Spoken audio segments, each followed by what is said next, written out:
中广公司新闻网心灵的春天节目，听众朋友早安，我是丁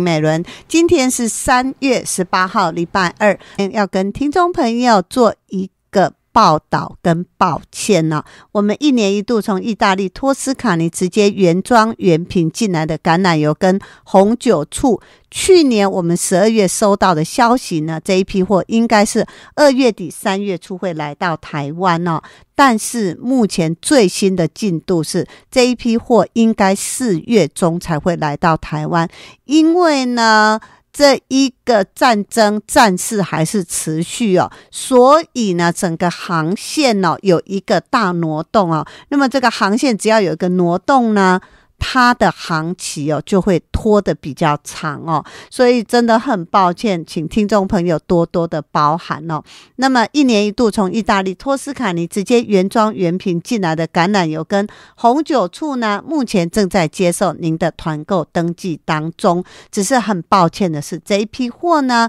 要4月1号才会来到台湾哦。我们登记专线0225703329 0225703329，每个礼拜二呢，丁丁都会跟杨贤英老师来聊天哦。杨老师就常跟我说，丁丁，我讲话这么直白，听众朋友有些人听了会不会生气啊？我说要生什么气？他说我们在聊很多的话题哦，我好像跟一般的妈妈跟一般的太太的角色不太一样我总是这个回答呢是有一点好像跟别人不一样。我说老师，跟别人不一样就要生气，那是表示大家都没有办法听进去别人的意见吗？那你说就像我丁丁跟杨老师好了，我们在聊什么事情，不可能丁丁问杨老师，杨老师都要投丁丁所好，看丁丁讲什么话是丁丁会高兴的，什么答案是丁丁会满意的，那这样大家怎么做朋友？更何况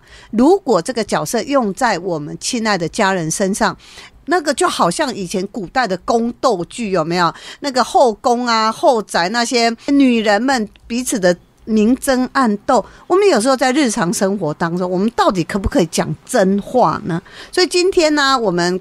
要跟杨老师持续，我们最近在有一个话题，就是如何优雅的进入老年哦。那我们最近要聊的话题是把时间跟精力留给自己跟所珍爱的人。那上次杨老师就讲过说，他其实是想要留给自己杨老师说，这样人家会不会觉得我太自私啊？所以我们要来问问哦，会不会太自私的杨老师？杨老师早安。丁丁早，各位听众大家早安。杨老师，你说你要留给自己，这个不是回到我们这些年大家一直在说什么事情都要回到自己，觉得这个倒是很好啊。有什么你回到自己，你想把时间留给你自己，可是你家里该做的事你还是做啊，你并没有落下啊。对，上次我为什么这样讲，是说因为我想到我自己哈，我要先讲我的过程，是因为我们那个老爷梦爷哈，他在15年前吧，像2025大概15年前，他就是第一次就是罹癌嘛。我那时候是真的慌了哈，家里面有得那么重的病，又开刀，又整个胃都差不多快切掉那样子哈，整个状况就不对了以后，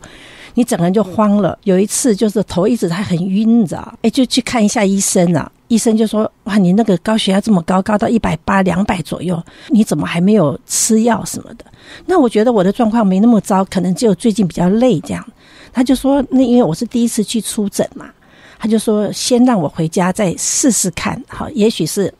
真的像我最近比较累什么，试试看，好好的吃饭，好好的什么这样子哈，就再回诊的话，哈，就状况就掉下来，大概还因为我本来就是我们家族就是有点高血压这样，大概掉到120左右这样子哈。原来是因为我可能那时候那段时间在照顾梦爷，那是全心全意的照顾，包括整个冰箱东西都拿掉，都几乎都丢掉哦，重新开始。因为你会吓到说会不会是自己做错了什么事情，就过来以后才会要说不对，我万一我倒的话更惨，所以我才开始把一大半时间留给自己。那我话要说我留给自己以后他也被我照顾到了。因为对我来讲，我们当家庭主妇、当妈妈的、当太太的，最唯一的工作就是把家管好嘛，就是打扫干净嘛，然后煮好饭菜嘛。梦爷对我来讲，我就是只是多煮半杯米，多撇2-3块的青菜，多切一点肉，就叫，因为我自己顾到我自己，所以我才开始回想说，我应该要顾到我自己，回到我本面，我爱什么，旁边人也会跟着爱什么，因为我爱的一定就是跟着季节走的，一定是跟着我的那个整个状况。那他跟我在一起生活30几年了，那个时候是30几年了，现在40多年，30几年，他要是还不能配合我，那我觉得就白走这一趟，我就没有必要那个，我为了他我也牺牲很多，我会这么想。从那时候开始，我就是变成我的想法，我的输入的方式就是我爱的才是他爱的，所以我好像说自己爱自己以后蛮好的，因为就比较不会犹豫彷徨这样子，所以我才会说我把时间留给自己。我那个上次跟丁丁讨论以后，回到家想说会不会有人觉得好像我太自私，因为我所有同学我们要约他出来之前不也赛啦，我不行啦，哎呦我的老公说要我陪他去上工作，可能要帮他怎么样啦，那就是孙子要回来我要帮他煮饭啦，都是这样子，然后通通的全心全意，就是差不多一大半，除了睡觉一大半时间都是在家人老公身上。好了，我要讲一件事情，我今天刚有在开播前有跟丁丁讨论这个事情，说我这样想会不会太自私，是因为我突然看到我一个朋友，我同学啦，他的太太10年前左右，就是疫情之前，我第一次看到他太太的时候，我觉得他太太好有灵气就以我们这个年龄60多岁看到那个一个觉得他好有灵气，就是好像仙女一样那样子的，就他怎么那么棒，娶到一个这么漂亮的太太，又温温柔柔，讲话又好好听那样。疫情过后他就开始，我这个男同学就开始计划，好像要开个工作坊啦，去成立一个工作室可成立工作室还是需要租场地啦，什么有的没的嘛，他只负责当讲师的部分，所有的里里外外，包括会场的布置，包括会场的设备，包括客人来你怎么样预约，然后时间什么全部都是他太太当秘书。然后我前几天看到他的时候，我突然觉得他是谁啊？怎么变了一个70岁一个老太太，背稍稍有点驼，然后头发斑白，然后整个脸就是垮下来，妆都没有，然后好像那衣服是那个时候有灵气的时候穿的衣服，怎么现在还在身上？我就觉得我会很难过，就是他付出的全心全意。当然我的男同学很好，是说他把他这个太太当成什么？当成是不是爱人不是亲人这样子。他说亲人不代表他对他的感激，他把他当亲密的爱人不算，一定是亲密的爱人，然后恩人，然后是贵人，多重身份。我就心里想说，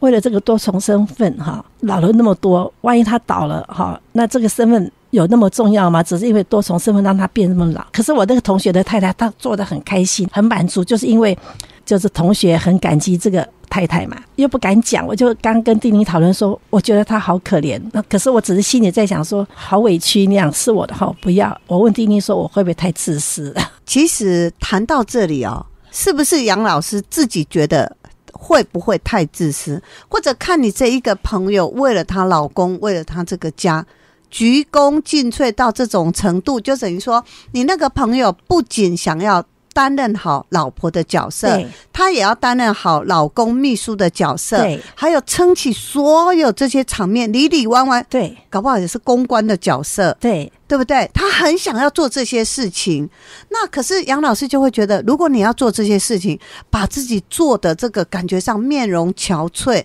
然后通通注意力没有回到自己的话，那会不会太可惜？所以这个好跟坏，对跟错，其实我们不是在这边说罪。对，我是没有评论，我只是因为我有问过之前他要开始就是同意他我这个同学就是她老公去做这些工作的时候，我问他，我说你怎么肯牺牲自己那个就是全心为他付出，你怎么肯？而且那是一个冒险，因为我们70岁在创业的话，成功的几率讲真话不大，尤其是那种开工作坊的这些可能不大。他说因为他看到他改变，看到他老公就是我那同学改变。我说他改变什么？他说他以前脾气很暴躁，好像会抱怨会什么，他也接受一些心理成长课程，然后进而当讲师的时候，他觉得他变比较温柔比较体贴这样子。我不敢讲话，就像丁丁讲的说没有对没有错那可是我心里会想，那个改变不就是应该是应该的吗？对不对每个人就像我来讲的话，我一定也有改变，可是我绝对不会是因为他的改变，我为了他改变，我再继续这样子我会是这样想。那我说他改变好，那不错。我那时候有想说，是我的话，万一我老公脾气很不好，怎么样的话，他改变的话，他改变了，已经改变了嘛。我接下去我会怎么做？我绝对不会说，那我继续支持你改变。OK， 我继续支持你改变，你把方案讲出来，我要做什么，我能做得到是什么？那我私底下我会考虑说，我牺牲的是什么？我有没有我自己想做的工作？因为你这样子，我变得被牺牲掉。所以我们在谈到如何优雅的老去啊，我觉得这个就是一个重点，因为每一个人想要优雅老去的方向跟重点不一样嘛。那不过因为啊，我们在节目当中啊，常常聊这些概念啊，所以很多的大哥啊，其中有个大哥打给我，他说：“丁丁，我呢今年70岁，我每次听到你跟杨老师哦在讲一些概念的时候，我就跟我老婆说，对耶，站在男人的角度听杨老师这样讲啊。”我就会觉得一个女人当活出自己想要的样子，所以他就跟他老婆说，你可以不要把注意力焦点都放在我身上，因为这个大哥曾经罹癌过嘛，所以老婆就会很小心翼翼注意他的饮食，照顾他的生活作息，甚至老婆是不爱运动的他都为了鼓励老公多出去走走他们就去买运动鞋、跑步鞋啊，从家里后面那个小山丘开始慢慢走路啊什么的。可是她老公的意思就是说，如果你做这些事也是你想做的，没问题。对。可是呢，你焦点可不要在我身上，因为呢，你这样对我很好，我知道我很感激。可是那还是一种压力。可是他老婆不懂，我对你好，难道这是一个压力吗？你譬如说好，我照顾你3餐，可是你跟我说你不吃，我也没有强迫你吃啊。可是她老公的意思就说不是这样，因为你把注意力焦点都放在我身上啊。我问了我其他同学说我那个同学的太太，我说你会不会觉得？他说每个同学都讲说是我，哪些我都不爱，我不要这么辛苦。所以刚回到这个大哥这边，假如我在想，我一直在讲是说我为什么没有这些。有时候会讲的比较好像可能很多人跟我们同年龄不会接受，是因为一直在强调一件事情，就是沟通很重要我跟梦爷没有任何问题，是因为我不管有什么事情，我要基本上讲说我都要先沟通好，即便是说他希望我怎么做之前，我都会跟他说我身体状况，第一个那我心里想什么，第二个我做了以后我可能会影响到我什么这样，然后你真的需要我帮你陪你或帮你做的话，你跟我讲，那给我一段时间，我把这些先我想办法先消化怎么割下我想做的事情。好，他就说好。我觉得是长期沟通，所以大哥你要是说我来讲啦，这个太太是好意啦就像说我曾经梦爷生病的时候，我说因为他那个开刀很大的伤口，我跟他说你这样子不动的话不行，可是我会痛，然后我就会很积极的希望他运动啊什么的可是就像讲说我又不是爱运动的，那怎么办我就说我很想陪你运动你能不能自己运动这样子就只找出一个协和的点。所以我觉得大哥假如说有任何觉得你可能有点压力的话我觉得就要讲出来说我觉得有点小压力，我很喜欢你陪我可是你有没有想就像大哥讲说跟他老婆说，你有没有什么你想的这件事情，他让我想到说，我之前在上礼拜比较年轻的一个女性的一个朋友，她跟我聊天聊就说她的嫂嫂癌症好像在前几天复发，她好烦因为她很跟她嫂嫂感情很好，她说她很烦恼，问我还没有问我，跟我讲说我很烦这样的。我说那你有什么想法？她说那我跟我嫂嫂讲说我会常去陪你。我说那你怎么做？他说我打算每个礼拜6我下去，因为他在台北可能要下到中南部，我下去我陪他，然后礼拜天再上来回礼拜1上班这样。他跟我讲说我只能做这样子。我听了我就傻了，你知道，我就在想该不该讲，后来想说反正我就讲我说我讲讲你听听就好，我说是我的话我不会耶不会下去耶，照顾过梦爷2次癌症我说我最怕的是什么，人家告诉我说努力加油，我们都在为你加油加油加油他说不会有事，这第二件就是说加油加油，第一件事每个人加油然后保重第二，然后第三个说没事你不要想太多不会有事的。我最怕听到是这个3句话，然后我最怕什么？最怕人家来看他为什么？就人家来看他，我梦爷要不要起床？要。好，那我说你跟你嫂嫂一样也是，你虽然跟他无话不谈，可是你去了以后，你觉得他怎么办？他没办法好好的睡觉，没办法好好的休息，对不对？所以我才会讲说，很多时候我做很多事情很自私，会想到我自己。那当然想到自己以后，也会想到，就像我刚讲说，我最怕人家这样讲说，加油哈。我已经很加油了，梦爷也很加油了哈。你要我怎么加油？那是不是我加油不够才会生病？我会第二个哈，然后什么没事哈那种哈，对哈，那怎么会没事呢？有没有事我们自己有数的，所以我都会常讲说，人家问我说他谁生病了，我就说你有需要我好，你随时跟我讲好，这个时候你要是还在不好意思的话，是你的损失，然后我会把我的经验告诉他。所以我就换句话说，我好像很多时候很多事情都是先想到自己耶。所以听众会不会觉得我太自私了？所以老师，我觉得这个就是每一个人的想法不同啊。就像你刚才讲的，你跟梦爷经历过这个所有的离癌啊、治疗啊，以及后续的一个恢复哦，真的，我觉得好多人也是很害怕就像常常很多人跟我说：“丁丁，你加油。”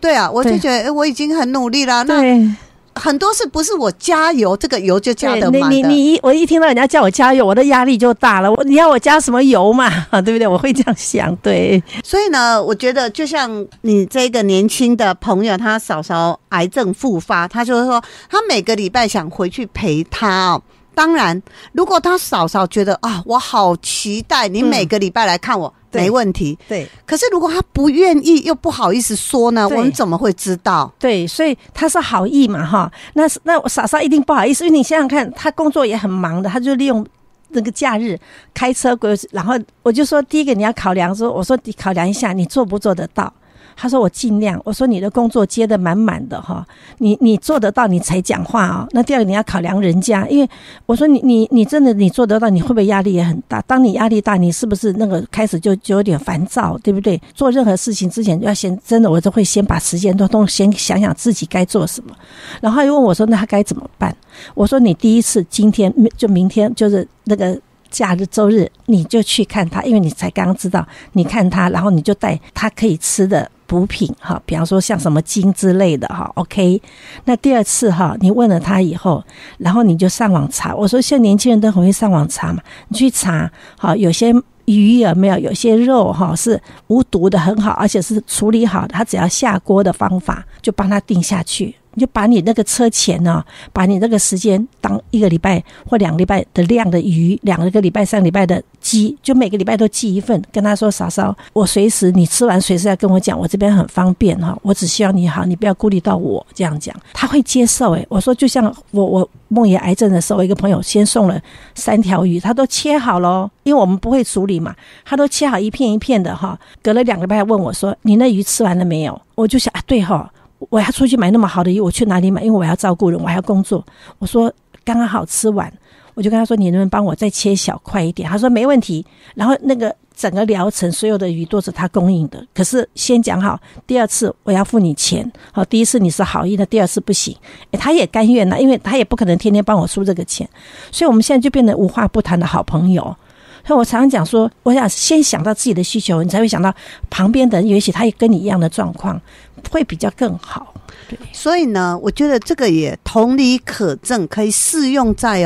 很多人呢是年纪渐长之后或老年之后呢，可能会有第2次或第3次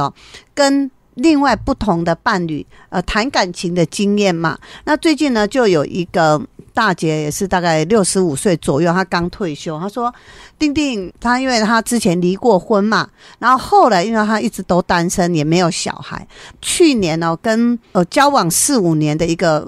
伴侣分手了。他说分手的时候好痛好痛，你知道吗？本来生命当中有这么一个人，虽然没有住在一起，可是常常相处嘛，总是去看电影有个伴，去吃饭有个伴，出国旅游有个伴。突然呢，大家就觉得处不下去要分手了。他说那种感觉好痛，他不知道该怎么办。他说是不是年纪大了经不起这样的折腾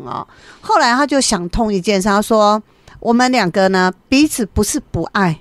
就是处不下去嘛。对那人就是这样，因为我们没有那一纸婚约，所以是不是很好分手？对。后来我就跟他说，大姐想想也对耶，反正呢，我们人你就会觉得说那很棒啊，你看你以前经历过结婚离婚，然后现在60几岁又经历过这个几年的谈感情的过程，我觉得很好啊，哪怕这个是不成功的，我觉得都是我们人生的养分呢。对，我觉得回到自己，就是还是这样讲，就是说，不管就像丁丁讲，不管怎么样，你一路走过来，你要庆幸。我要庆幸的是说，我现在还好好的，至少整个表情、整个表面、整个心情，好让人家觉得你很好。人家只要看到你很好，他会很认同你。就像说我刚刚讲，我同学的太太，没有一个同学10几20个跟他碰面，私底下都跟我讲说：“哎，杨啊，我的话，我不会。你看他整个人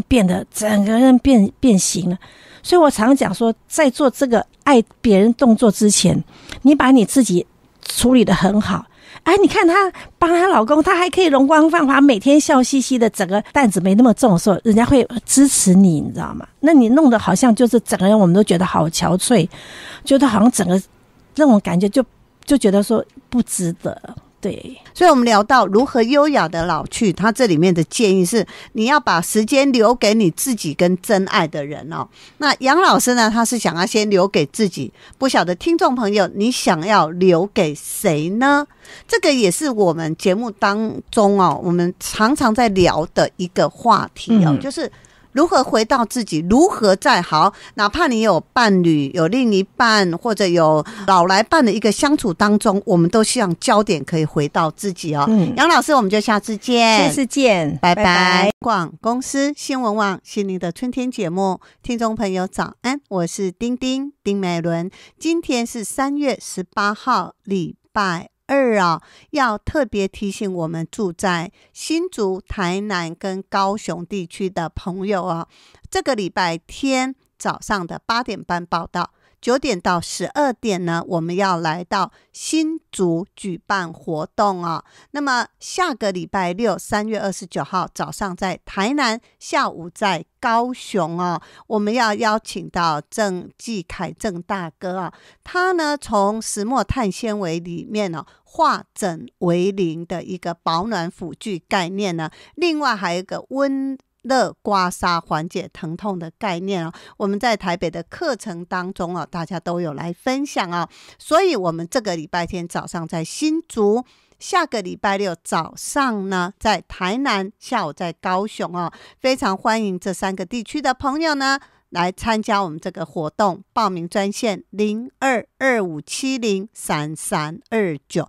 另外我们3月31号我们要去石冈一日游啊，早上要去石冈水坝，中午我们要去石冈一家景观餐厅吃饭，下午呢我们会到一个养菇场走一走哦。0225703329，0225703329。谈到了眼睛的各种问题哦，其实丁丁啊经常在节目当中邀请到振兴医院眼睛的专科医师许翠刚许医师来谈各种症状啊。当然私底下丁丁也会问我们的许医师说，许医师你除了了解这么多眼睛的疾病症状以及治疗跟预防之外哦，你会不会建议你的病人补充一点所谓的营养成分来保护我们的眼睛呢？他说丁丁姐当然会啊，只是毕竟我们学有专精比如说医生可能对于各种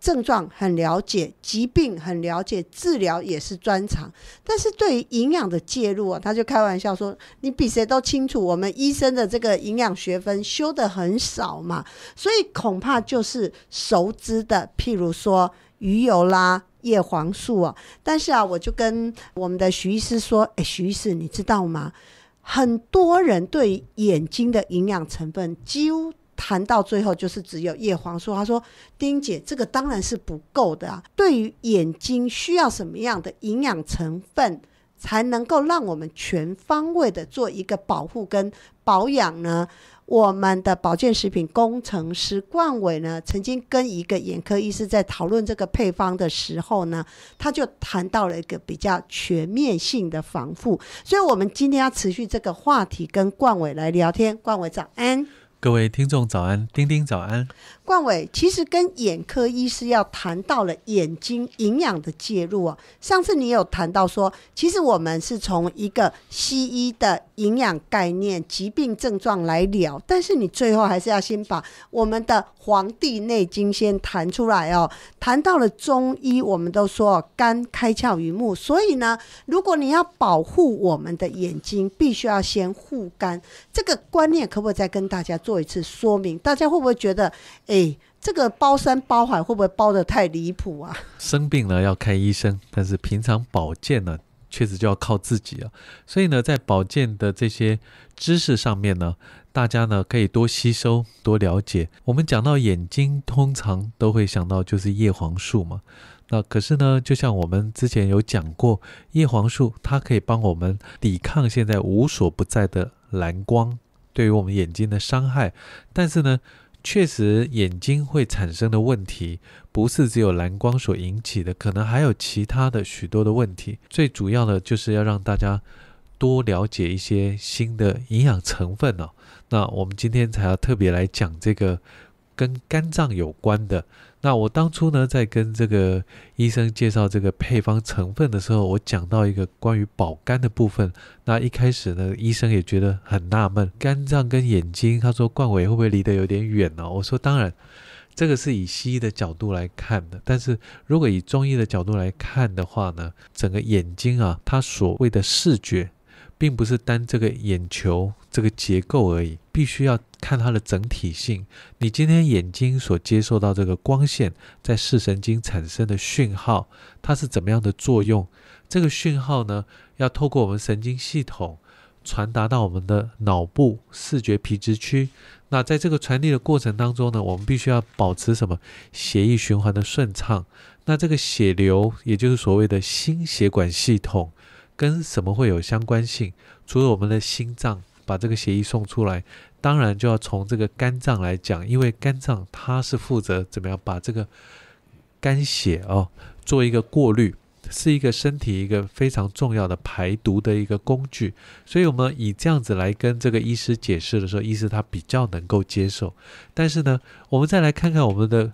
古代的中医啊，他们是怎么样来看视力跟肝脏的关系。在《黄帝内经》里面，他们讲到说，肝脏的精气通于目窍，所谓视力的强弱跟肝脏是有直接关系的。其实呢，我们如果稍微注意一下，我们就会发现，我们人一天的视觉整天从白天到晚上，它的这个视力是有变化、有起伏的。也就是说，你早上起来的时候，你可能会觉得耳聪目明、精气神充足，精神比较好的时候，这个时候你的肝脏得到充分的休息，它能够让新鲜干净的血液充分的供给我们的眼球。那这个时候你眼球的视力是一天当中最好的时候。可是当你到了傍晚劳累了一整天之后呢，可能呢你的肝脏呢它已经非常的疲倦了。那这个时候呢，你供应新鲜干净的血液，它的功能会稍微下降。那我们的眼睛呢，它视力就会随之而稍微减退。所以我们一天来讲的话，我们的视力，像我本身是近视眼，那我近视的度数大概400度左右。可是呢，如果在白天的时候呢，这个度数会稍微浅一点。到晚上傍晚之后，如果工作一整天下来觉得很累的时候，这个时候视力就会慢慢的减退。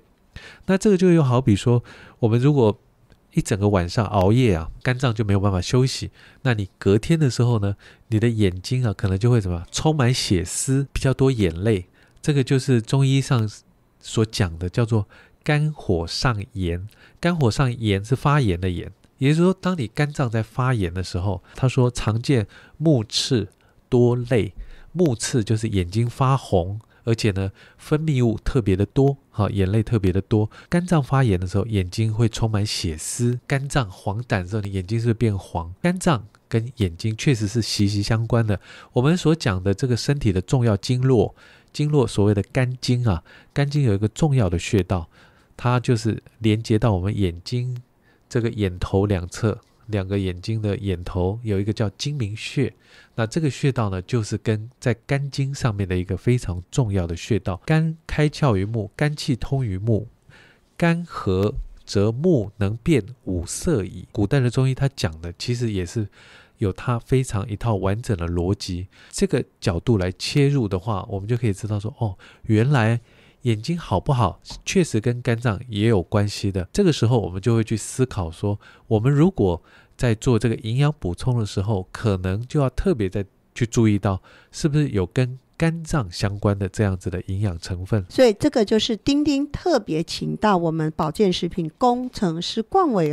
来跟大家聊到，在2年多前他曾经跟一个眼科医师在讨论，因为当时这个眼科医师请冠伟帮他设计一个眼睛营养的配方冠伟先从《黄帝内经》谈到了肝开窍于目的整个脉络呢，来跟这个眼科医师聊那接下来过去我们大家最常谈到就是很多人补充眼睛的营养，第一个一定想到什么？叶黄素、玉米黄素嘛。但是你知道吗？过去如果谈到了眼睛的营养成分其实大概在2-3年前我们的卫生相关单位他们有做了一个抽样调查，他们就发现很多人补了半天所谓的叶黄素、玉米黄素这样的一个眼睛营养成分，基本上里面的含量是只有一点点的，大部分都不合格那就让丁丁想到很多年前我大嫂也是觉得眼睛好像不太好，他想要补充眼睛的营养，他就传了一个他经常吃的这个眼睛的保养品的内容成分给丁丁看。我看了半天，我就跟他说，大嫂我真的看不出来，如果你说好你要吃叶黄素、玉米黄素，它里面的含量多少我不知道，但是呢你看它里面加了很多所谓的维他命 C 什么糖粉这些好像不是我们额外添加物，实在是太多。结果果然这个几年前就被踢爆他补充了这一款叶黄素里面真正的含量只有1%不到我们是不是先来聊聊这一块，就是一般人他补充的到底对不对呀？我们那个卫福部的规定，对于这个叶黄素每日摄取的上限剂量是30毫克。现在你可以看到市面上很多的叶黄素的产品，它都会标榜说它就是30毫克，给你达到最高的剂量。其实在早期并不是这样子，主要呢是在几年前，因为有一家中南部的一个很大的贸易商、进口商呢，那他替很多家公司就是代工产品，包括有一个网络上很有名的一个药师，他所做的这个叶黄素的产品，后来呢都被踢爆说里面的叶黄素含量不足。那这个实际上是他们进口的这个原料有问题，导致于他替下游所做的这些产品都会有这个叶黄素不足的问题。在近几年呢，我们在市面上所看到的产品呢，它就几乎都会把这个叶黄素做到足量，做到每日30毫克这样的足量。那是不是我们就必须要吃到这么多？其实我们通常在讲保健品的时候，有时候我们会说剂量是越高越好，浓度越高越好，可是就叶黄素来说却不尽然是这样子。叶黄素在我们体内呢，它是慢慢的一个累积的过程。今天如果你开始补充叶黄素的话，它绝对也不是在短期之内就可以让你这个视网膜上面的这个叶黄素或玉米黄素浓度可以提高。大概经过统计上来说，实验过后的结果是大概是要持续补充至少100到120天，那它的浓度呢才会慢慢的提升到原来的130%到150%这样子的一个过程。也就是说，你必须做的是你的这个营养补充是持续的、不间断的，而不是短期高浓度，不是，它是以持续的适量。什么叫适量？因为以他们一般所做过的一些临床实验，其实不需要吃到每天30毫克，你大概就是每天6到10毫克，然后持续120天的补充。这样子的话呢，眼底就是视网膜上面的这个叶黄素浓度就会显著的提高，以达到这个抵抗蓝光伤害的效果。那你会想说，那我可不可以快一点？我就是每天吃这种市面上标榜30毫克的如果这样子吃的话呢，当然浓度它不会提高的特别快因为吸收度是一样的，所以它一样要长时间120天。可是呢，你这个时候你补充太多，你说那可能就是代谢掉嘛，并不是这样子，因为它是一种脂溶性的成分大部分叶黄素脂溶性的成分有一个缺点，就是说它有可能在你的肝脏会累积所以呢，如果你浓度吃得太高的话，会造成我们肝脏的负担。对于这种高浓度的呢，本身我是比较不建议你做长时间长期的服用。你可能如果你今天买到的是这种标榜30毫克的，达到剂量最上限的这样子的保健品的话，可能就会建议你吃个几天，稍微休息一下再吃，就是间歇性的补充，这样子的话比较不会造成身体的负担。而且就丁丁的了解，我知道现在很多厂商它使用的这个玉米黄素跟叶黄素大部分都是来自于金盏花的萃取但是冠伟丁丁就不了解，这些年大家一谈到的这个叶黄素的补充，过去当然大家都知道小分子好吸收，大分子不好吸收，可是现在又有人说，好，如果我要补充叶黄素，除了要看看它是不是小分子之外，还要一个叫什么自由型或游离型这个剂型是不是可以一并做个说明？大部分的叶黄素它是从这个金盏花里面把它萃取出来的。那在这个萃取出来之后的这个叶黄素呢，本身呢，因为它是跟脂质结合在一起的，那会造成它这个分子比较大。那在我们体内的时候，就需要这个酵素把这个脂质跟叶黄素来做分离，分离之后呢，才能再去吸收，所以等于说在体内是多了一道手续。那另外一种比较新型的成分呢，叫做自由型或是游离型。所谓自由型，就是说这个叶黄素呢，它已经在多用一道手续把这个脂质把它做分离，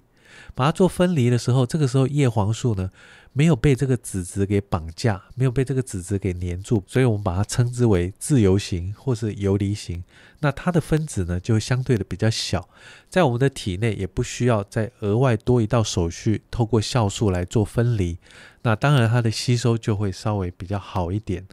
那它的分子量就比较小，所以我们才把它称之为小分子。这个就是现在市场上比较新的一种的原料。我记得当初在这种新的这种小分子原料刚上市的时候，有一度呢是像 SGS 这样子的检验单位，他们还无法验出这个叶黄素的浓度主要就是因为呢它的这个叶黄素，因为它已经把这个脂质去掉，所以它分子变小，所以呢他们这个检验没有采用新的这种规格跟流程，实际上是验不出来的。现在呢各个实验室呢已经都有这个完整的这个检验流程，可以针对这种小分子去做检验，同时它可以验出来说它们这个确实以它像小的分子量去验出它确实的含量是多少。那就像我们之前讲的，我们建议的就是以这种好吸收的小分子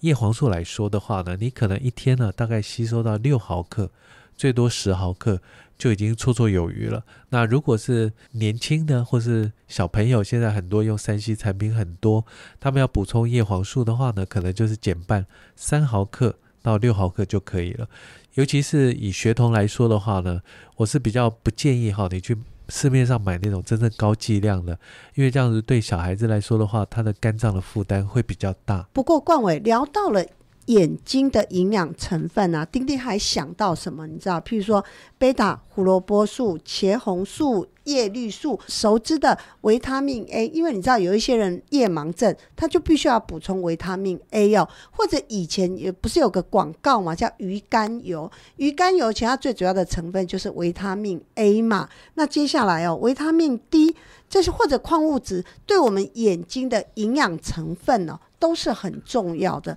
所以最后呢，你就去发现到有一个东西叫杜莎藻那杜莎藻为什么它本身里面就包含了这么多对眼睛好的营养成分在里面呢？我们的眼睛来说的话，确实它需要的营养素其实非常的多，因为叶黄素本身呢，它就是类胡萝卜素族群里面的一种成分而已。所以呢，当我们后来发现说像这个杜莎藻这样子的成分，它其实已经涵盖了许多我们在眼睛所需要的营养素的时候，深入的研究它之后，我们就发现在这个杜莎藻当中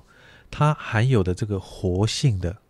叶黄素跟玉米黄素，它的含量高达这个每100克有469毫克。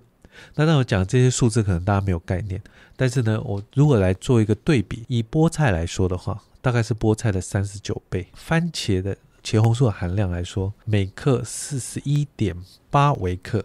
则又是新鲜番茄的 1.7 倍。最重要的这个胡萝卜素的含量它每100克就有6000毫克，是胡萝卜的730倍。那我们都知道眼睛不好，妈妈都会说小朋友多吃胡萝卜嘛那胡萝卜呢，就是因为呢它里面的贝塔胡萝卜素，它在体内呢可以依照我们体内需要自己转换成这个维生素 A。 我们就发现说奇怪，这个杜莎藻它确实它里面的这个贝塔胡萝卜素，这个最重要的这个营养素它的含量是目前全世界所有黄绿色植物里面的冠军，含量最高。就像我们刚刚讲的，它是胡萝卜的730倍而且呢它的这种贝塔胡萝卜素呢，它又是属于全世界植物里面唯一的顺势反式比例的最接近1:1，也就是说呢，在我们人体的血清当中的比例是相符的。那白话点来讲的话，就是说这个吸收率是最好的。再需要就是说我们吃进去之后，在体内要来做一个转换。为什么它的体内会含有这么高量的贝塔胡萝卜素呢？主要呢就是因为在1989年的时候呢，这个杜莎藻它是在以色列边境的死海跟西奈沙漠附近呢被生物学家所发现的。那经过研究，这种藻类呢储藏着很大量的天然抗自由基的成分，以及它的藻体累积了大量的类胡萝卜素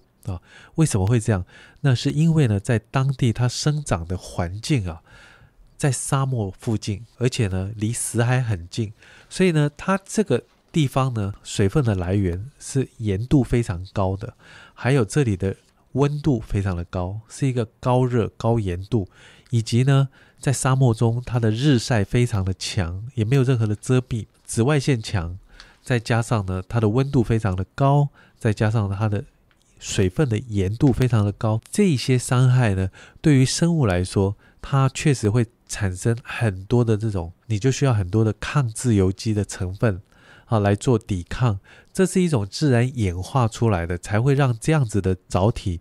这样子的植物为了要生存，它必须要演化出非常非常高量的这样子的贝塔胡萝卜素，来作为它抗自由基以及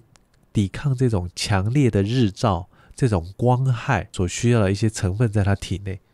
不过聊到了在以色列死海旁边发现了这个杜莎藻让丁丁想到以色列这样的一个国家，感觉上好像经常都是在发生战乱战争那么他们有这么发达的生物科技，可以去针对这一个杜莎藻来做研究吗？犹太人的智慧确实是世界公认的很多诺贝尔奖得主其实也都是在以色列。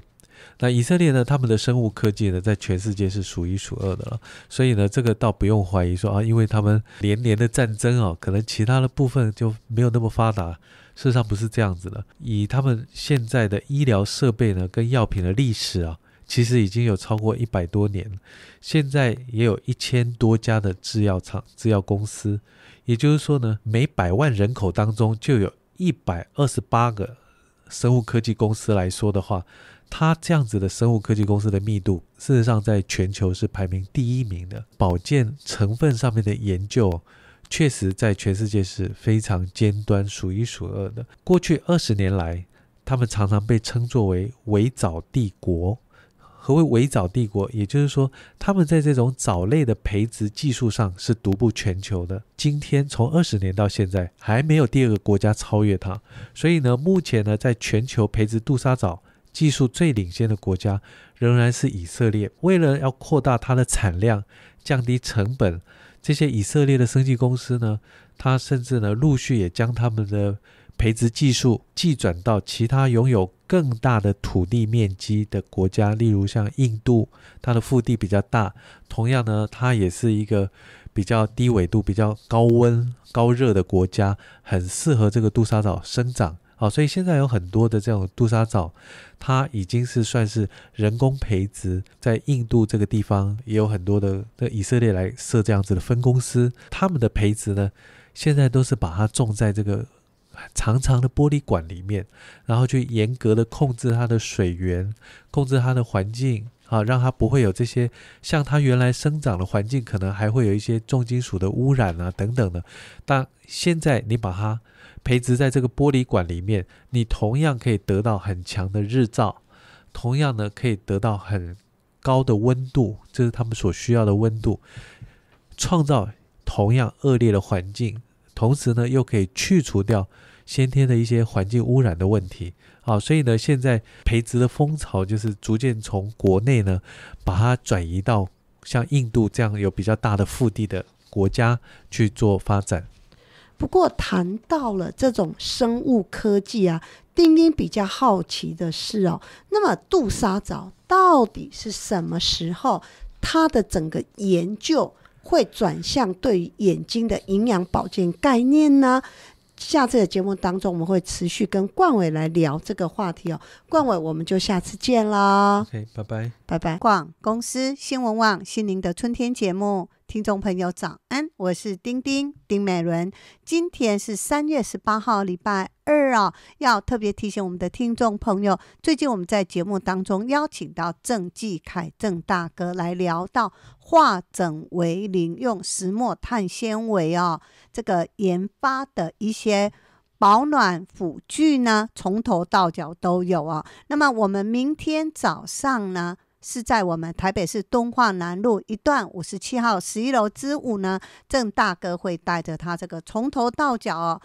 从眼睛、脖子还有我们的肩颈、腰、坐垫到脚通通都有，您可以来做体验。同时呢，我们要用一个温热刮痧的概念来跟大家聊聊如何缓解疼痛明天早上是在我们台北市敦化南路一段57号11楼之5呢，但是这个礼拜天早上我们在新竹，下个礼拜六早上在台南，下个礼拜六在高雄。报名专线0225703329 0225703329。接下来我们来听听兆轩自播的医疗资讯报道。听众朋友早安，我是兆轩。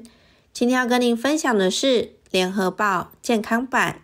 民国113年11月27日由记者李清莹所报道的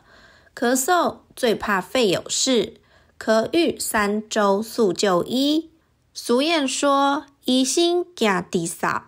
咳嗽原因百种。医师提醒，别以为咳嗽就是感冒而轻忽，心脏衰竭引起的肺水肿也会让人久咳不止。若是咳嗽超过3周，应进一步就医检查，找出病因，对症治疗。高雄长庚医院内科部副部主任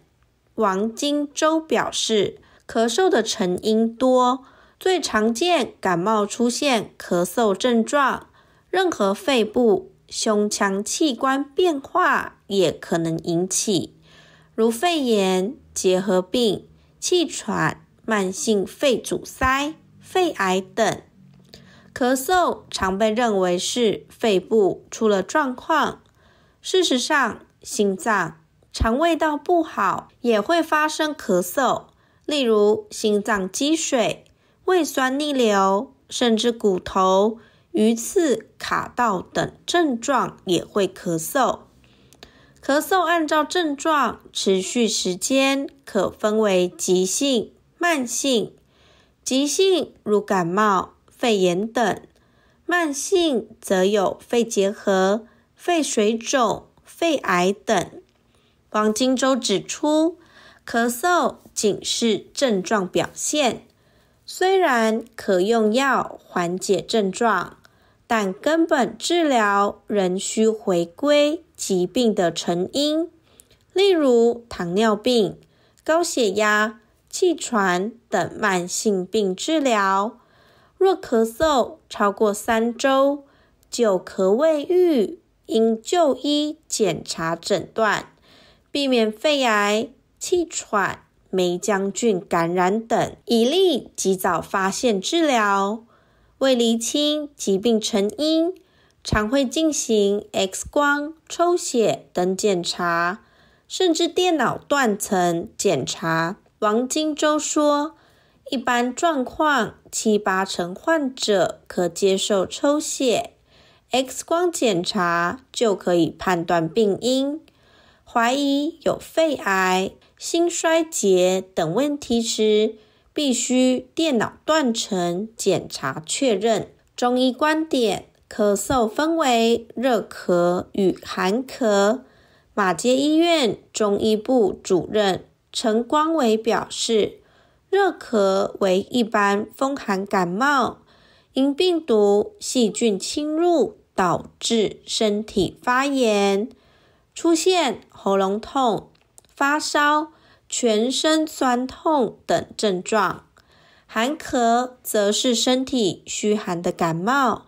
包含感冒一直没有痊愈、过敏性鼻炎、气喘、慢性支气管炎、老人久咳等症状。中医寒热辨证以咽喉有无发炎、痰的颜色、性质来区分。寒咳痰呈现青白色泡沫状。热咳与寒咳的食补治疗方式不同。陈光伟说，热咳是身体处于发炎状态，应避免吃热性食物，例如麻油、姜、辣椒、烧烤食物、花生等坚果、酒等。建议可以食用凉性食物，例如西瓜、水梨、柑橘、杨桃等。中医常以麻杏干食汤类为主。寒咳可食用温性食物，例如当归羊肉汤、油姜烘蛋、人参鸡汤等。中药多以小青龙汤类为主。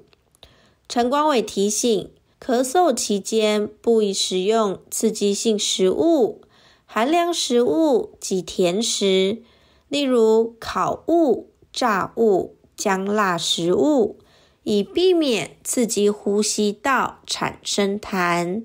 肺部保养以宣肺固气为主，可以吃西洋参、贝母、麦门冬、桔梗、杏仁、梨膏等润肺护肺，也可以多吃梨子、杨桃、燕窝等润肺益气。肺部保养与环境污染暴露关联大。王金洲指出，空气污染是危害肺部健康凶手，要照顾肺部健康，除了不抽烟、拒吸二手烟、三手烟外，可以透过空气清净机或佩戴口罩来避免环境暴露。那以上资讯提供您作为参考，我们就下次见，拜拜。